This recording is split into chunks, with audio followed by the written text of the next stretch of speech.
Hello friends, welcome to one style cooking. நாம் இன்றைக்கி பார்க்க போகிற ரெசிபி என்னன்னு பார்த்தீங்கன்னா ரொம்பவே சூப்பரான காரசாரமான ஒரு முட்டை மசாலா தாங்க பார்க்க போகிறோம். அதுவும் தவா முட்டை மசாலா. வாங்க இப்படி ஈஸியாக டேஸ்டியாக செய்யலாங்கிறத பார்க்கலாம். வீடியோக்குள்ளே போகிறதுக்கு முன்னாடி கீழே உள்ள ரெட் கலர் சப்ஸ்கிரைப் பட்டனை கிளிக் பண்ணுங்கள். கூடவே பக்கத்தில் உள்ள பெல் ஐக்கானையும் கிளிக் பண்ணுங்கள். அப்போ தான் நான் போடுற வீடியோ எல்லாமே உடனுக்குடன் உங்களுக்கு தெரிய வரும். வாங்க இப்போ வீடியோக்குள்ளே போகலாம். தவா எக் மசாலா ரெடி பண்ணுறதுக்கு இப்போ ஒரு தவா எடுத்திருக்கேன், இரும்பு தவாவை எடுத்திருக்கேன். இதில் நம்ம ஆயில் சேர்த்துக்கலாம். ஆயில் நல்லா சூடானதும் 2 பச்சை மிளகாவை சின்னதாக நறுக்கி வச்சுட்டு அதை சேர்த்துக்கலாம்.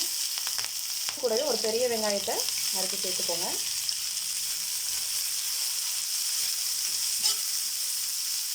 இப்போ இந்த வெங்காயம் லைட்டாக வதங்கட்டும். இப்போ ஒரு மிக்ஸி ஜாரில் கொஞ்சமாக இஞ்சி பூண்டு சேர்த்துக்கலாம். கூடவே 1 டீஸ்பூன் போல் மிளகு சேர்த்துக்கோங்க. இதையெல்லாம் சேர்த்து நல்லா அரைச்சி எடுத்துடலாம். இப்போ வெங்காயம் பார்த்திங்கன்னா ஓரளவுக்கு நமக்கு நல்லா வதங்கியிருக்கு. இந்த ஸ்டேஜில் நம்ம கருவேப்பிலை சேர்த்துடலாம். இது கூடவே நம்ம அரைச்சி வச்சுருக்கோம்ல இஞ்சி பூண்டு அதுக்கப்புறம் மிளகு, இது எல்லாத்தையும் சேர்த்துக்கோங்க. நீங்கள் மிளகுத்தூள் இருக்குதுன்னு நினச்சிங்கன்னா நீங்கள் தனியாக கூட லாஸ்ட்டாக சேர்த்துக்கலாம். நான் இது கூடவே சேர்த்து அரைச்சிட்டேன். இதெல்லாம் சேர்த்து நல்லா மிக்ஸ் பண்ணிக்கோங்க.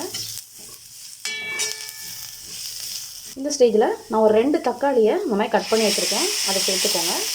தக்காளி சேர்த்து நல்லா மிக்ஸ் பண்ணணும். இந்த தக்காளி வந்து நல்லா நமக்கு மேஷிங் கன்சிஸ்டன்சி வரணும், அது வரைக்கும் நல்லா வதக்கிக்கோங்க. தக்காளி வதங்கும் போதே கொஞ்சமாக இதுக்கு தேவையான உப்பு சேர்த்துக்கோங்க.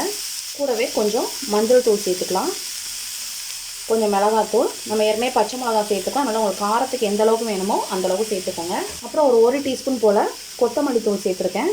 இது எல்லாம் சேர்த்து நல்லா மிக்ஸ் பண்ணிக்கலாம்.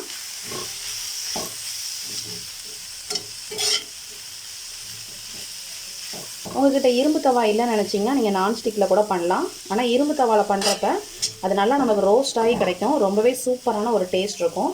இப்போ இது நல்லா மிக்ஸ் பண்ணியாச்சு. இது நல்லா வதங்கட்டும்.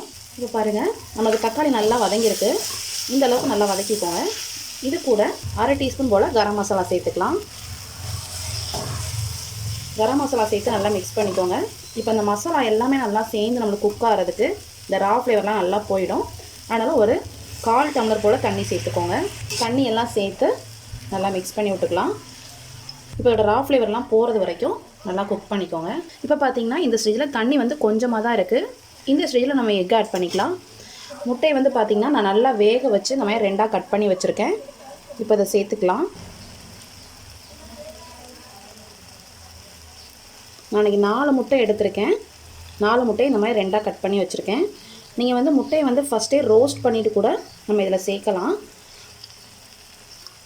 ஒரு பீஸ் வந்து என் பையன் சாப்பிட்டுட்டான், அதனால் ரிமைனிங் 7 பீஸ் வச்சுருக்கேன். இப்போ ஃபஸ்ட்டே நம்ம முட்டை எதுவும் கலராமல் அப்படியே ஒரு நிமிஷம் மட்டும் நல்லா வேக விடுங்க. அதுக்கப்புறம் நம்ம மாற்றி போட்டுக்கலாம். இப்போ ஒரு சைடு நல்லா குக் ஆகிருக்கும், இதை நம்ம மாற்றி போட்டுடலாம். அந்த மசாலாவோட சேர்த்து மாற்றி போடுங்க.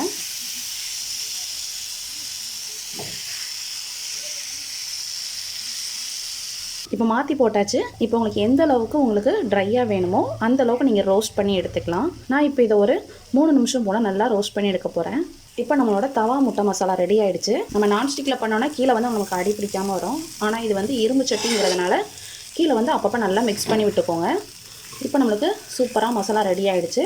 ஃபைனலாக இதில் கொஞ்சமாக கொத்தமல்லி கருவேப்பிலை சேர்த்துக்கலாம். நான் வந்து இன்றைக்கி கருவேப்பிலை மட்டும் சேர்க்குறேன். நீங்கள் கொத்தமல்லி இருந்தால் கொத்தமல்லியும் சேர்த்துக்கோங்க, ரொம்பவே சூப்பராக இருக்கும். அவ்வளோதாங்க, நம்மளோட சூப்பரான முட்டை மசாலா ரெடி ஆகிடுச்சு. இப்போ நம்ம அடுப்பை ஆஃப் பண்ணிடலாம். ரொம்பவே சூப்பரான டேஸ்டான நம்மளோட தவா முட்டை மசாலா ரெடி ஆகிடுச்சு. கண்டிப்பாக நீங்களும் இந்த ரெசிபி ட்ரை பண்ணி பாருங்கள்.